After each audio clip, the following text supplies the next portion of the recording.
भारतीय जनता पार्टीच्या माध्यमातून खोटे आरोप लावून खोट्या केसेस करून मला जेव्हा तुरुंगात टाकण्यात आलं होतं त्यावेळी सुद्धा विधान परिषदेची निवडणूक आली होती आणि त्या निवडणुकीमध्ये मी परवानगी मागितली होती कोर्टाला की मला विधान परिषदेच्या निवडणुकीमध्ये मतदान करण्याची परवानगी द्यावी। मी खालच्या कोर्टात गेलो होतो, खालच्या कोर्टाने परवानगी नाकारली। नंतर हायकोर्टात गेलो, हायकोर्टाने सुद्धा मला परवानगी नाकारली आणि त्याच्यामुळे मी मतदान करू शकलो नव्हतो। पण आश्चर्याची गोष्ट अशी आहे की जे गणपत गायकवाड जे तलोजा जेलमध्ये आहे आमदार साहेब, भारतीय जनता पार्टीने मला वाटतं दबाव टाकून ज्या पद्धतीनं लोअर कोर्टाच्या माध्यमातून हा निकाल त्यानिमित्तानं लोअर कोर्टात दिलेला आहे,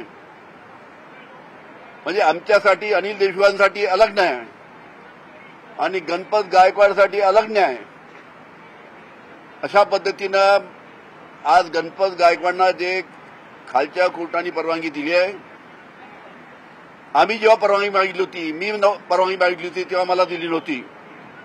त्याच्यामुळे कशा पद्धतीनं भारतीय जनता पार्टी सत्तेचा दुरुपयोग करते है हे याच्यातनं सिद्ध होतो।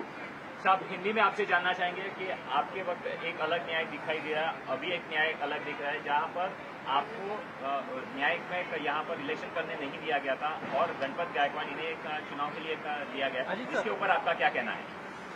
देखिए, मुझे जब भारतीय जनता पार्टी ने फर्जी आरोप के तहत मेरे ऊपर ईडी और सीबीआई की कार्रवाई की थी,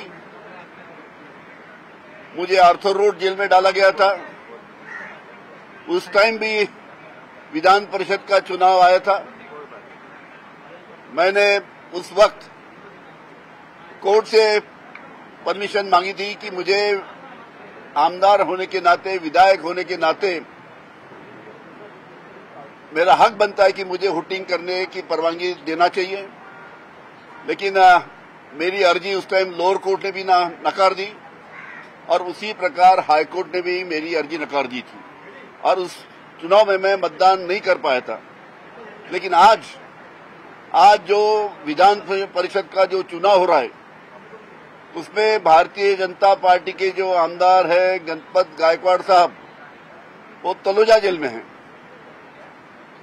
और उन्होंने परमिशन मांगी थी तो आज उनको कोर्ट ने परमिशन दिया। मुझे एक समझता नहीं कि एक विधायक को कोर्ट एक न्याय देती है, दूसरे विधायक को कोर्ट अलग न्याय देती है।